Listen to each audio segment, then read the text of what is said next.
Shri S Venkatesh जी தலைவர் அவர்களுக்கு வணக்கம்.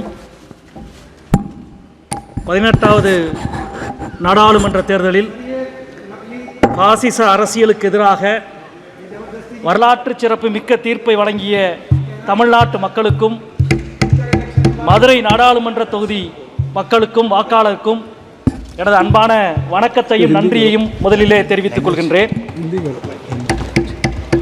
அவைத்தலைவர் அவர்களே, இந்த நாடாளுமன்ற தேர்தலின் தீர்ப்பை உள்வாங்கிக் கொண்டதாக இந்த அரசினுடைய உரை அமையவில்லை.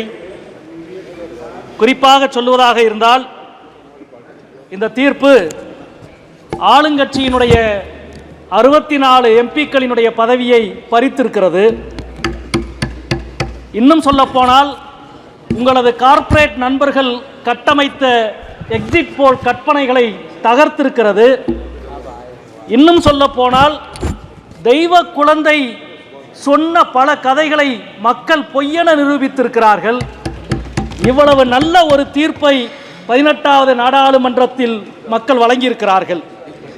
அதைவிட முக்கியம், உங்கள் கைகளில் பெரும்பான்மையை கொடுத்தால் எங்கள் கைகளில் வாக்களிக்கும் உரிமை கூட இருக்காது என்ற அச்சத்தை இந்திய மக்கள் வெளிப்படுத்தியிருப்பதுதான் இந்த தேர்தலினுடைய தீர்ப்பு. நண்பர்களே, 17வது நாடாளுமன்றத்தினுடைய கடைசி நாளில் பிரதமர் இந்த அவையிலே பேசிய பேச்சை நான் நினைவுபடுத்த வேண்டும் என்று நினைக்கின்றேன். அவர் பேசினார். பிரதமர் அவர்கள், தேர்தலுக்கு பிறகு இந்த அவையில் எதிர்க்கட்சிகளுக்கு இடமில்லை, பார்வையாளர் மாடத்தில் தான் எதிர்க்கட்சிக்கு இடம் என்று பிரதமர் பேசினார். ஆனால் இன்றைக்கு எதிர்க்கட்சி தலைவரின் உரையை 2 மணி நேரம் உட்கார்ந்து கேட்க வைத்திருக்கிற பெருமையை இந்திய வாக்காளர்கள் நிலைநிறுத்தியிருக்கிறார்கள். அது மட்டுமல்ல, எந்த விவசாயிகளினுடைய டிராக்டர்கள் டெல்லிக்குள் வரக்கூடாது என்று இந்த அரசு உத்தரவு போட்டதோ, இன்றைக்கு அதே விவசாய போராட்டத்தின் தலைவர் எங்கள் அன்பு தோழர் அமராராம் டிராக்டரிலே உள்ளே வந்து பதவி பிரமாணத்தை எடுத்திருக்கிறார் என்பதை இங்கே நான் பதிவு செய்ய கடமைப்பட்டிருக்கிறேன்.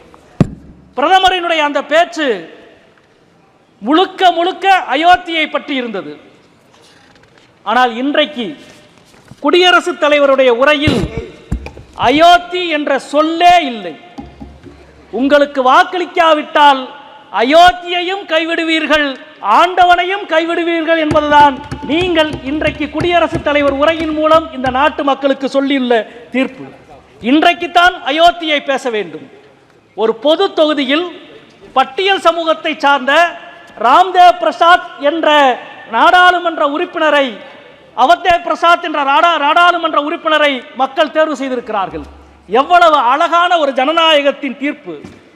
கோவில்களை வாக்குச்சாவடியின் வாசலாக பாஜக பார்க்கிறது. கோவில்கள் வாக்குச்சாவடியின் வாசல் அல்ல, அது ஆன்மீகத்தின் உறைவிடம் என்பதை உங்களுக்கு அறைந்து சொல்லி இருக்கிறார்கள் அயோத்தி மக்கள். அது மட்டுமல்ல நண்பர்களே, நீங்கள் அயோத்தியினுடைய ராமர் உங்களை கைவிட்டார். வாரணாசியிலே காசி விஸ்வநாதர் முதல் 3 சுற்று உங்களை தவிக்க விட்டு விட்டார். தெய்வத்தின் குழந்தை என்று நீங்கள் சொன்னதை மனிதர்களான எங்களாலேயே தாங்கிக் கொள்ள முடியவில்லை, தெய்வங்களால் எப்படி தாங்கிக் கொள்ள முடியும்? எனவே தான் நீங்கள் ராமரை கைவிட்டு விட்டு விஸ்வநாதரிடம் போனீர்கள். விஸ்வநாதரை கைவிட்டு விட்டு இன்றைக்கு ஜெகநாதரிடம் போயிருக்கிறீர்கள். விரைவில் ஜெகநாதரும் உங்களுக்கு நல்ல அருளை பாவிப்பார். இங்கே அமைச்சர்கள் எல்லாம் பேசினார்கள். மீண்டும் செங்கோலோடு எங்களது பிரதமர் மோடி நாடாளுமன்றத்திற்கு அவைக்குள்ளே வந்திருக்கிறார் என்ற அமைச்சர்கள் பெருமையோடு பேசியிருக்கிறார்கள். செங்கோல், மணிமுடி, சிம்மாசனம் இதையெல்லாம் தகர்த்து எறிந்துவிட்டுத்தான் இந்திய ஜனநாயகம் இந்த அவையிலே காலூன்றியது. மன்னராட்சி எப்பொழுது ஒளிந்ததோ அப்பொழுதே செங்கோலின் மகிமையும் ஒளிந்து விட்டது. செத்துப்போன சிங்கத்தின் தோலை போர்த்தி கொண்டு காட்டுக்கு ராஜா நான் தான் என்று நீங்கள் கதையடித்துக் கொண்டிருக்கிறீர்கள். உங்களுக்கு தெரியுமா, இந்த செங்கோலை கையிலே வைத்திருந்த ஒவ்வொரு மன்னனும் தனது அந்தப்புறத்தில் எத்தனை 100 பெண்களை அடிமையாக வைத்திருந்தான் என்று. இந்த செங்கோலை கொண்டு வந்து இந்த இடத்திலே வைத்ததன் மூலம் இந்த நாட்டு பெண்களுக்கு நீங்கள் என்ன சொல்ல விரும்புகிறீர்கள்? வேதனையாக இருக்கிறது. இந்த இடத்திலே நாங்கள் மீண்டும் பதிவு செய்ய விரும்புகிறோம்.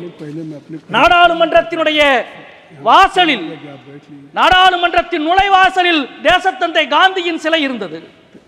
நாடாளுமன்றத்தின் முன்புறம் அண்ணல் அம்பேத்கரின் சிலை இருந்தது. இன்றைக்கு அவைகளெல்லாம் காணவில்லை. நாடாளுமன்றத்தின் பின்புற வாசலிலே காந்தியை கொண்டு போய் வைத்திருக்கிறீர்கள், அம்பேத்கரை கொண்டு போய் வைத்திருக்கிறீர்கள். ஆனால் சாணக்கியரையும் சாவர்காரையும் செங்கோலையும் நாடாளுமன்றத்துக்குள்ளே வைத்திருக்கிறீர்கள். ஆளுங்கட்சியை சார்ந்தவர்களுக்கு நாங்கள் சொல்லிக் கொள்வோம், நாங்கள் அரசியல் சாசனத்தை கையிலே ஏந்தியபடி பதவி பிரமாணத்தை செய்தோம். ஏன் தெரியுமா? உங்களால் எது அழிக்கப்பட நினைக்கிறதோ அதை உயர்த்தி பிடிப்பதற்குத்தான் மக்கள் எங்களுக்கு வாக்களித்திருக்கிறார்கள். நீங்கள் எதை அழிக்க நினைக்கிறீர்களோ அதை உயர்த்தி பிடிப்போம். நீங்கள் உயர்த்தி பிடிக்க நினைத்ததை நாங்கள் இந்த அவையிலே இருந்து அகற்றுவோம் என்பதை இன்றைக்கு உங்களிடம் நாங்கள் சொல்லிக் கொள்கிறோம். அதே போல செங்கோலுக்கு 2 பெருமை உண்டு. 2 பெருமைகளின் குறியீடு. ஒன்று மன்னராட்சியினுடைய குறியீடு.